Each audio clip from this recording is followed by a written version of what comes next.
Grabe, ang taba. Ayun. Hello mga bro, moment of truth sa bago nating fork, no? Ito nga pala ay RST stitch from RST suspension. Ito yung box niya. Papakita na lang natin yung unboxing kung ano yung laman ng box.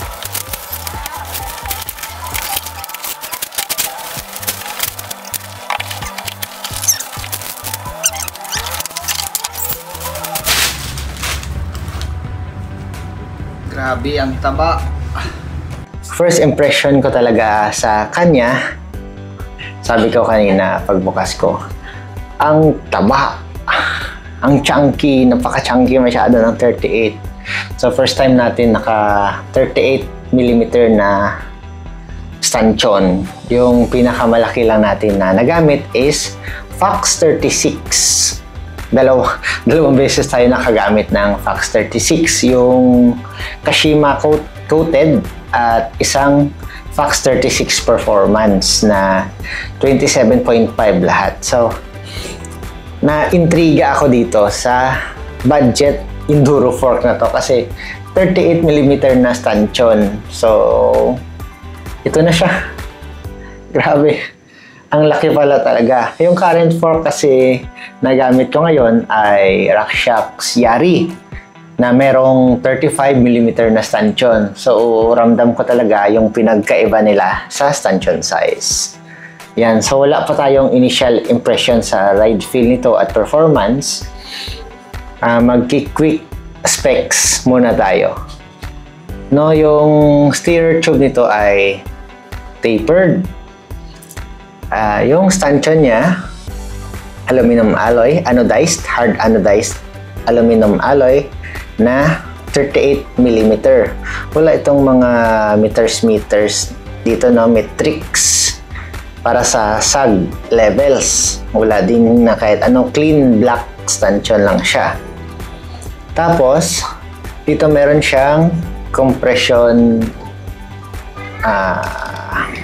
dial ito kasi bilog siya, hindi siya switch. OCR nakalagay dito. Tapos dito sa kabila naman yung air, yung ahang tigas. Ang cute niya, no, kasi ganyan siya. Hindi siya yung mga flat na air cup. So yan yung uppers niya. Tapos, sa lower leg naman, syempre, magnesium na napaka-chunky din. Yung wheel mount nito ay 15mm boost or 110mm. Yung haba. Tapos, hindi ito quick release, so bolted siya with Allen. Meron din itong option, yung RST stitch na 20mm yung axle, kasi nga yung frame nito ayon sa nabasa ko ay parang kinuha nila sa downhill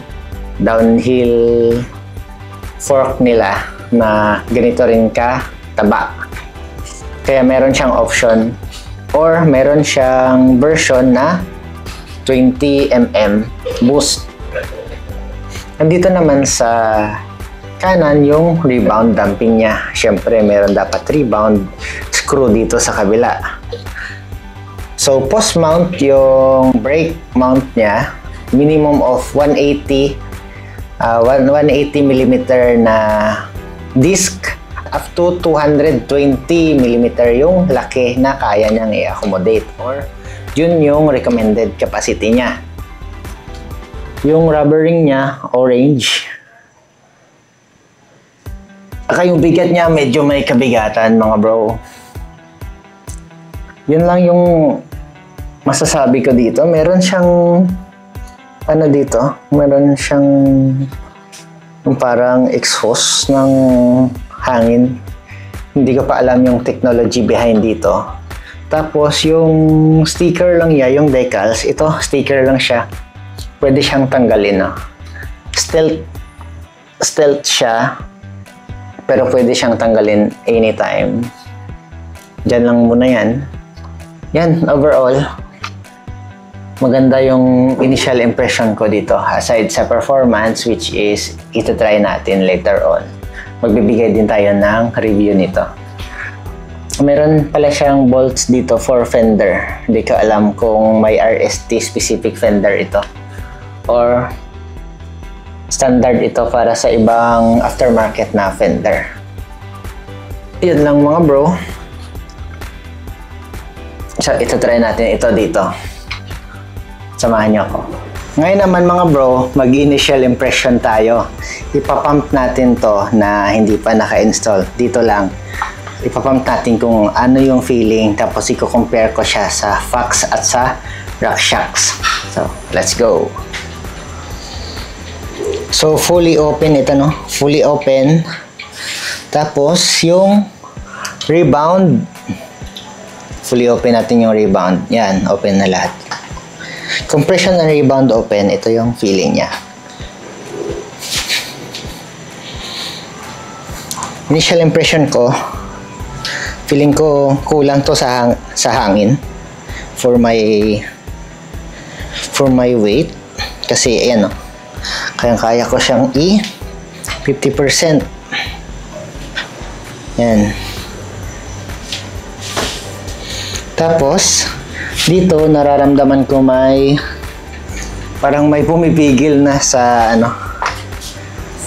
sa pag pump ko sa kanya. Hindi ko alam kung ano. Yung small bump andyan naman pero iba pa rin yung feeling ng Fox talaga. Yung Fox kasi napaka-smooth ng small bump. Yung kunting pump mo lang maglalaro na talaga. Ito rin okay din to. Medyo malambot. Hindi ko alam kung braking period ba. Dapat kasi bago kasi ito eh. Hindi pa na-set up yung hangin. Hindi pa na-set up lahat. So, yun lang yung first impression ko. Medyo may pagkakunat siya. So, hindi pa yan yung conclusion kung ano yung performance ng fork syempre. Pero, tignan na lang natin.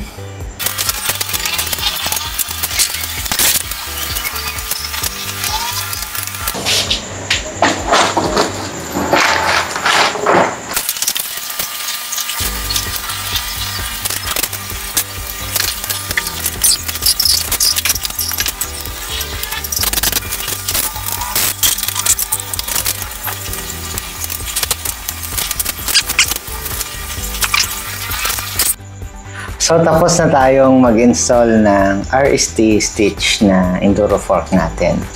Pero, may napansin lang ako kasi yung difference ng stanchion length niya sa RockShox Yari natin. More than 10 mm, Ito kasi 170 mm travel ito. Ito, 180 mm. Pero yung sobra sa length ng stanchions niya, more than 10 mm.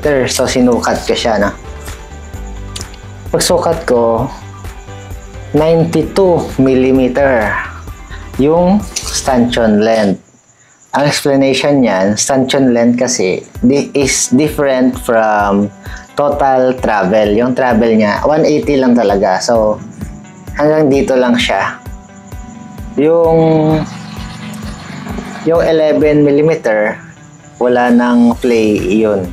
So, allowance lang talaga yun. Kaya, pwede talagang hindi parehas yung stanchion length na expose sa total travel ng fork. Grabe, ang hirap mag-install mag-isa na wala pa tayong bike stand. Pero, ito na siya mga bro. Na-install na natin. So, sa susunod na video na lang yung test ride natin at impression sa ride. So far, okay naman siya. Ang angas nga eh. Sana magkasing level lang sila ng ride feel ng Yari or mas better pa. Yun yung hino-hope natin, So, ito na siya. Ready to ride na. Ngayon ay tapos na tayong mag-install ng bago nating fork. Bakit nga ba tayo nagpalit?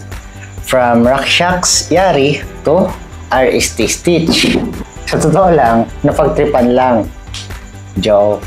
Kailangan lang talaga natin ng isa pang fork para sa trail bike natin na on-one, yung orange. Yun pala si Pongkan, wala kasi siyang fork. Yung wheelset kasi niya ngayon ay dalawang 29er. Kaya kailangan nating ibenta yung 27.5 at bumili ng bagong fork. Since bibili na rin tayo, ito na yung napili natin dahil sa price niya na affordable talaga para sa specs na binibigay niya. Mas maganda ba yung RST Stitch compared sa RockShox Yari for Enduro? So, sa tanong na yan, hindi ko pa alam bro. Pero sa initial impression ko sa bounce ng RST at RockShox na Devon Air, alamang pa rin yung RockShox sa feel. Pero sa forma, hindi ko naman masasabi na mas maganda siya, pero mas maangas talaga siya bro. Ang chunky niya, mas mabigat lang. Kasi 38mm yung stanchion yan eh, 35 lang yung Yari. Mapapansin mo talaga yung pinagkaiba. Pero sa ride feel, hindi pa natin masasabi, hindi pa natin na-trail ito. Hindi pa natin na test ride, hindi pa natin na-set up yung compression at rebound at yung sag niya. Isi-set up pa lang natin. Masaya ba ako sa purchase na ito? Syempre naman mga bro. 20,000 plus ito eh, 25,000. Ito kalahati, 12,500 or around 13,000 kung baga. Yung Fox talaga yung pinakamaganda pero around 50,000 yan bro. Fox 36 or Fox 38, mas mahal pa yung Fox 38. So ang layo-layo ng price. So sa konting difference ng performance, hindi na ako magrereklamo dito. Kasi damper pa lang ng Fox, 20,000 plus na eh. Ito mura pa sa damper ng Fox. Kaya goods na tayo dyan. So masaya tayo sa purchase natin. RST Stitch. Titignan pa lang natin yung performance niya no, before tayo magsabi ng recommendation. Yan lamang sa video ito. Salamat at sinamahan nyo ako mag-install ng bago nating fork at sa initial impression natin. Sana yung makapag-produce pa tayo ng madami pang video sa future at mag-subscribe naman kayo. Makakatulong yan sa akin. Mamomotivate ako niyan. Sana i-like nyo na rin yung video ito. So see you bro sa susunod nating mga video.